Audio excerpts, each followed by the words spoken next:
सुतदारा धनलक्ष्मी घर पापी के भी होय, संत समागम हरि कथा तुलसी दुर्लभ दोय।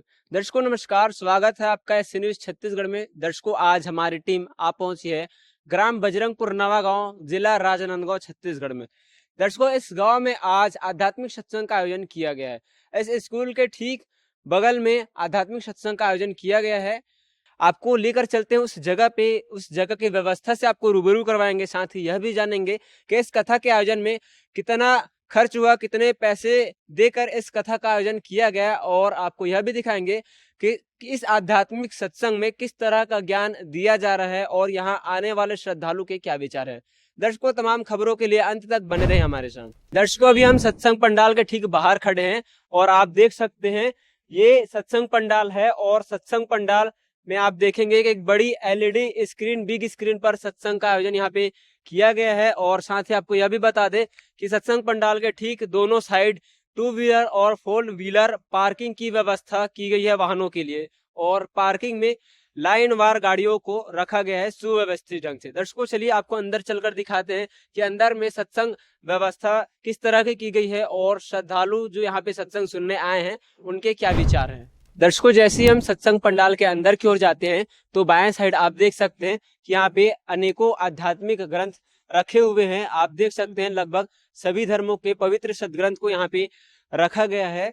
और दाएं ओर आप देखेंगे तो एक प्रणाम स्थल बढ़िया सजाया गया है प्रणाम करने के लिए, श्रद्धालुओं के लिए। और वहीं आपके इस जगह प्रणाम स्थल के ठीक दाएं ओर एक जूता चप्पल स्थल बनाया गया है दूर दूर से आने वाले श्रद्धालुओं के लिए, जूते चप्पल की व्यवस्था के लिए, ताकि किसी का भी चप्पल घूमे ना। श्रद्धालु यहाँ से जब वापस जाए तो अपने चप्पल जूते को वापस ले जा सके। तो ये काफी बढ़िया व्यवस्था यहाँ के सत्संग में हमें देखने को मिलती है शुरुआत में। चलिए दर्शकों आपको अंदर चलकर दिखाते हैं कि आगे की क्या व्यवस्था है। दर्शकों सत्संग पंडाल का ये अद्भुत नजारा आप देखिए कि किस तरह से शांतिपूर्ण सुव्यवस्थित ढंग के यहाँ पे श्रद्धालु बैठे हुए हैं। एक साइड पुरुषों के बैठने की व्यवस्था है, वहीं दूसरी ओर महिलाओं के बैठने की व्यवस्था है, और लाइन वार शांतिपूर्ण तरीके से यहाँ सत्संग श्रवण करते श्रद्धालु की ये तस्वीरें देखिए।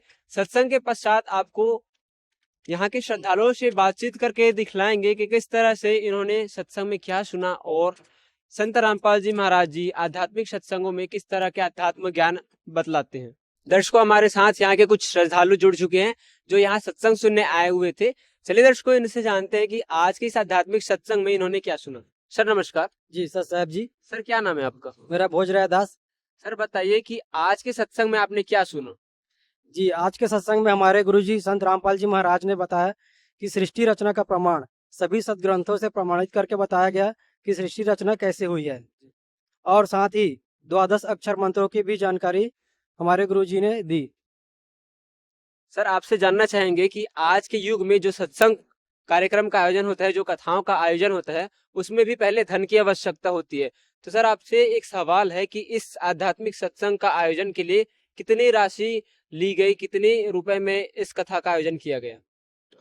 जी सर धन्यवाद। आपके चैनल के माध्यम से मैं बताना चाहता हूं कि जो ये आयोजन हमारे गुरुजी जो कर रहे हैं, सबसे पहले तो जो संत होते हैं ना, जो सत्संग करता होते हैं, सत्संग करते हैं, वो एक जैसे कि जो एक साधु संत होते हैं, साधु संत का एक वाणी है, साधु भूखा भाव का धन का भूखा नाई, जो साधु धन मांगत फिरे वो फिर साधु नाई।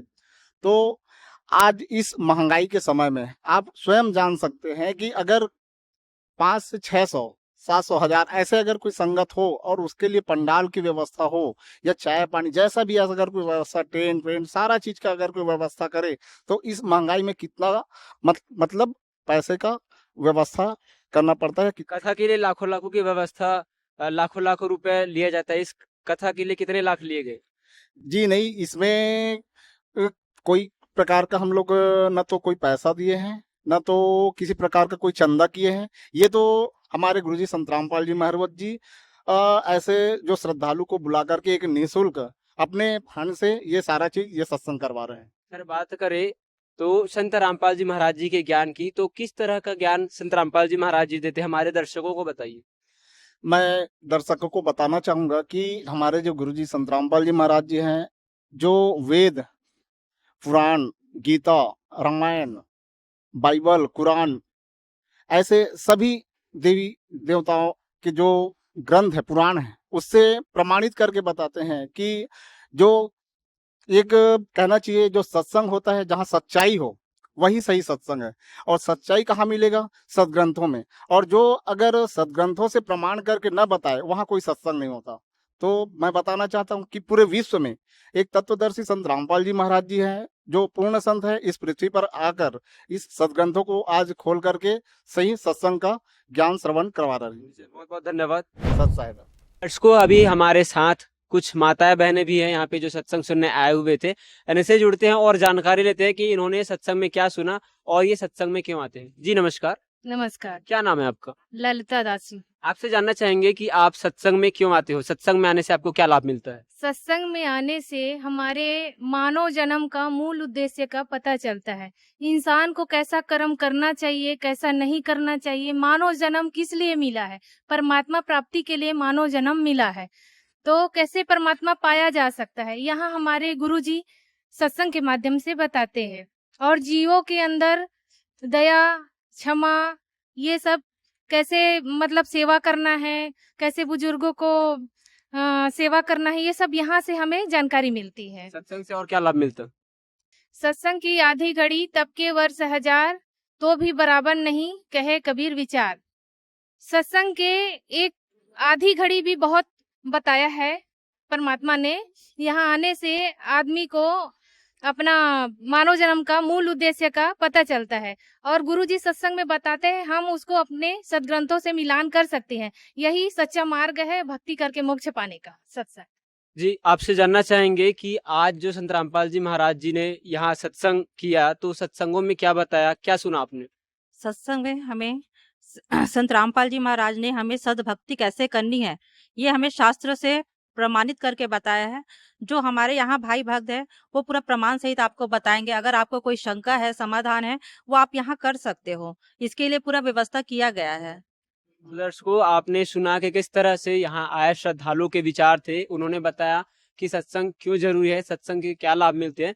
दर्शकों, आप इधर की साइड में जब देखेंगे तो जैसा कि एक बहन जी ने अभी बताया कि यहाँ पे आध्यात्मिक सदग्रंथों को रखा गया है कि जिनके मन में कोई भी किसी भी प्रकार की आध्यात्मिक शंका है तो आप यहाँ पे आकर सदग्रंथों से अपने शंकाओं का, अपने समस्याओं का समाधान कर सकते हैं। यहाँ पे आप देख सकते हैं कि किस तरह से सदग्रंथों को काफी आदर पूर्वक सफेद कपड़ों में बिछा कर रखा गया है। यहाँ पे कुछ श्रद्धालु आए हुए हैं जो अपने शंकाओं को लेकर आए हैं। इधर की साइड में भी कुछ बैठे हुए हैं भाई। तो इस तरह यहाँ की सत्संग की व्यवस्था हमें देखने को मिल रही है कि आध्यात्मिक सदग्रंथों की जानकारी जो आज के समय में बहुत ही सबसे ज्यादा जरूरी है, क्योंकि आज तक हमने हमारे सदग्रंथों को लाल कपड़ों पे, सफेद कपड़ों पे लिपटे घर पे रखे थे, पूजा स्थल पे रखा जाता था। लेकिन आज सदग्रंथों की वास्तविकता, सदग्रंथ में आखिर लिखा क्या है, हमारे सदग्रंथ किस भगवान की भक्ति करने को कहते हैं, सभी सदग्रंथों में जो एक परमात्मा की महिमा गाई है, आखिर वो एक परमात्मा कौन है, इसकी जानकारी हमें हमारे इस आध्यात्मिक सदग्रंथों से मिलती है। दर्शकों, आप इधर की साइड में देखेंगे तो तमाम जो आध्यात्मिक सदग्रंथ है सभी धर्म के कह सकते हैं, क्योंकि हमें यहाँ पे पुराण, कुरान, बाइबल, गुरु ग्रंथ साहब जैसे धार्मिक सदग्रंथ यहाँ पे दिखने को मिल रहा है। दर्शकों, आध्यात्मिक सदग्रंथों की प्रदर्शनी में हमें यहाँ पे एक चित्र, एक स्ट्रक्चर देखने को मिल रहा है। ये चीज क्या है, ये स्ट्रक्चर, इसमें क्या कुछ बताया गया है, यहाँ बैठे मौजूद श्रद्धालुओं से पूछते हैं जो यहाँ पे शंकाओं का समाधान करने के लिए बैठे संत रामपाल जी महाराज जी के शिष्यों से जानते हैं। सर बताइए, आखिर इस फोटो में जो दिखाया गया है, पेड़ को उल्टा लगाया गया है और नीचे डाली पे तीनों देवताओं को रखा गया है, क्या है ये? जी सर, इसके बारे में दास बताना चाहेगा आपको संत रामपाल जी महाराज जी की दया से। इसका जो संबंध है गीता जी के अध्याय 15 के श्लोक 1 से है, आपको दिखा रहा है ना दास। आप देख सकते हैं, ये श्रीमद् भगवत गीता है जो गीता प्रेस गोरखपुर से प्रकाशित है और इसके अनुवादक है जयदयाल गोविंद का, है ना। और यहाँ हम देखेंगे, एक कैमरामैन से कहना चाहूंगा एक बार दिखाए यहाँ पर, है ना। ये अध्याय 15 है, पंचदशो अध्याय, और ये श्लोक इसका 1 है। इसमें साफ लिखा है, उधा मूलम अधा शाखम अश्वत्थम प्राहुअयम् छंदासी यस्य पर्णानि यह तम वेद स वेदविद, है ना। आदि पुरुष परमेश्वर रूप मूल वाले और ब्रह्म रूप मुख्य शाखा वाले जिस संसार रूपी पीपल के वृक्ष को अविनाशी कहते हैं तथा वेद जिसके पत्ते कहे गए हैं।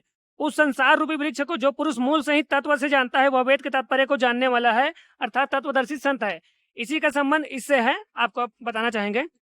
इसमें देखिए सर लिखा हुआ है ना, मतलब जड़ तो है पुण्य परमात्मा, है ना, उसके बाद एक मोटी डार है जिसको अक्षर पुरुष बताया गया है, उसके बाद एक ब्रह्म है ना, जो क्षर पुरुष कहलाता है, और उससे आगे 3 शाखाएं हैं जिसके बारे में कबीर साहब जी की वाणी है। कबीर अक्षर पुरुष एक पेड़ है, निरंजन बाकी डार, तीनों देवा शाखा है, पात रूप संसार। 600 वर्ष पहले जब कबीर साहब जी आए थे तो उन्होंने उसी समय इस वाणी से बता दिया था, इसका जो रहस्य है ना, गीता जी अध्याय 15 के श्लोक 1 का जो रहस्य है उसे बता दिया था। और वर्तमान समय में संत रामपाल जी महाराज, जिसके बारे में गीता जी अध्याय 4 के 34 में लिखा हुआ है, आपको एक बार दास दिखाना चाहेगा। देख सकते हो सर, ये गीता जी है, श्रीमद भगवत गीता जी, 17 नंबर कोड है और गीता प्रेस गोरखपुर से प्रकाशित है। इसके हम 4 के 34 में चलते हैं। ये गीता जी अध्याय 4 का श्लोक 34 है। इसमें साफ साफ लिखा है, उस तत्व ज्ञान को, है ना, उस ज्ञान को तू तत्वरहित ज्ञानियों के पास जाकर समझ, उनको भली भांति दंडवत प्रणाम करने से, उनकी सेवा, है ना, कपट छोड़कर करने से, सरलता पूर्वक प्रश्न करने से वे परमात्म तत्व को भली भांति जानने वाले ज्ञानी महात्मा तुझे उस परमात्म तत्व का उपदेश करेंगे। यहाँ पर साफ निर्देशित कर दिया है कि इसकी पूरी जानकारी के लिए, है ना, इसकी पूरी प्रमाणित जानकारी के लिए आप तत्वदर्शी संत की शरण में जाओ। और वो वर्तमान समय में तत्वदर्शी संत रामपाल जी महाराज जी हैं, जिन्होंने सभी वेद शास्त्रों से, गीता जी से, है ना, सभी धर्म ग्रंथों से प्रमाणित करके बताया कि वो पुण्य परमात्मा कबीर देव जी हैं, कबीर साहब जी हैं। सर अगर एक छोटे वाक्य में इसका सार जानना चाहे तो क्या आप हमें एक्सप्लेन कर सकते हैं, बता सकते हैं? जी सर बिल्कुल, दास आपको परमात्मा की तरह से बताना चाहेगा। जैसा हमने अभी आपको ये दिखाया, तो इसके बारे में कबीर परमात्मा जी की एक वाणी है, एके साधे सब सधे, सब साधे सब जाए, और माली सींचे मूल को फूले फले अघाए। अर्थात हम जड़ पे हम पानी डालते हैं तो पूरा पौधा जो है हरा भरा रहेगा, लेकिन वही हम उसके डाल के ऊपर या पत्ती के ऊपर पानी डाले तो वृक्ष क्या है ना, सूख जाएगा, सीधी सी बात है, फिर मर जाएगा। तो हमें जड़ की ही पूजा करनी चाहिए, अर्थात जल में ही, है ना, जड़ में ही जल डालनी चाहिए। ऐसा बताना चाह रहा था दास साहब। तो दर्शकों अभी आपने देखा कि किस तरह से इस आध्यात्मिक जो रहस्य का ये चित्र है, इसका खुलासा किया गया सदग्रंथों के आधार पे, और बताया गया कि एक के साधे सब सद, यानी हम यदि मूल की पूजा करते हैं तो डाल और शाखा हरे भरे रहते हैं, यानी हमें हमारी भक्ति का सही फल मिलता है। तो दर्शकों इस तरह यहाँ पे अनेकों शंकाओं का समाधान किया जाता है शास्त्रों के आधार पर। तो आप यहाँ पे देख सकते हैं कि यहाँ चाय राम जल राम की व्यवस्था की गई है, यानी आप कह सकते हैं चाय पानी की व्यवस्था यहाँ सत्संग सुनने आए श्रद्धालुओं के लिए की गई है। आप यहाँ पे देखेंगे कि चाय की व्यवस्था यहाँ पे की गई है, और काफी लोग जो दूर दूर से आए हुए हैं उनके लिए यह व्यवस्था की गई है। यहाँ जानते हैं कि चाय की व्यवस्था में क्या कोई फीस लिया जाता है, ये निःशुल्क है? जी नमस्कार, सस्ता है। क्या नाम है आपका? वंदना सेन। ये जो आप चाय की व्यवस्था आप लोग ने की है, तो कितने रुपए की चाय दे रहे हैं आप? फ्री में दे रहे हैं हम लोग। पैसा नहीं लगता? नहीं। दर्शकों आप देख सकते हैं यहाँ आने वाले श्रद्धालुओं के लिए जो चाय पानी की व्यवस्था है वो निःशुल्क है, फ्री है। दर्शकों यहाँ सत्संग सुनने वाले स्थानीय लोग भी मौजूद हैं, इनसे जानकारी लेती हैं कि इन्होंने सत्संग में क्या देखा, क्या सुना, इनके क्या विचार है। जी नमस्कार। नमस्कार भैया। क्या नाम है आपका? मेरा नाम भारती देवांगन। कहाँ से हो आप? रामनगर, शंकरपुर, राजनाथ। हम आपसे जानना चाहेंगे कि आज जो आप यहाँ पे आए हो तो यहाँ सत्संग में क्या क्या देखा आपने, किस तरह से आपका अनुभव रहा? ये सत्संग तो बहुत अच्छा है भैया, हर चीज के लिए हर चीज की सुविधा है। यहाँ के जो भगत भैया है, दीदी है, अच्छे लगे, इन लोग का व्यवहार भी बहुत अच्छा है।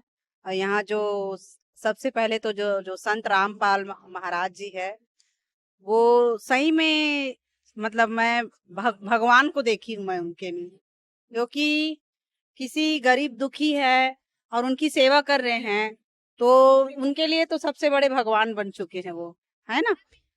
कोई कष्ट में है, अभी ये वहां पर बाढ़ आया था, वहां पर भी सरकार ने भी इतना मदद नहीं किया जितना रामपाल महाराज जी ने किया है। आपसे जानना चाहेंगे कि अक्सर हमारे जो सदग्रंथ होते हैं, धार्मिक जो किताबें होती है, वो हमें पूजा स्थल पे मिलती है, लेकिन हम यहाँ पे देखें कि यहाँ पे सबके सामने रखा गया है, कुछ शंकाओं का समाधान किया जा रहा है। क्या आपने इससे पहले ऐसा कुछ व्यवस्था देखी? नहीं, मैं ऐसे पहले कभी नहीं देखी हूँ भैया। यहाँ हर चीज को एकदम एक एक चीज को खुलासा बता रहे, जो पूछ रहे हैं वो बता रहे हैं। मतलब जो भी हाँ। मन में शंका है, डाउट है, उसको बता रहे सदग्रंथ। हाँ, सब संत में हर चीज को बता रहे हैं, और सही में देखा जाए तो भगवान है यहाँ। अच्छा, आपके गांव के आसपास या फिर आपके गांव में यदि इस तरह के सत्संगों का आयोजन होगा तो क्या आप उसमें जाना चाहेंगे? हाँ बिल्कुल जाना चाहूंगी, क्योंकि मेरे को यहाँ आने के बाद बहुत अच्छा लगा है।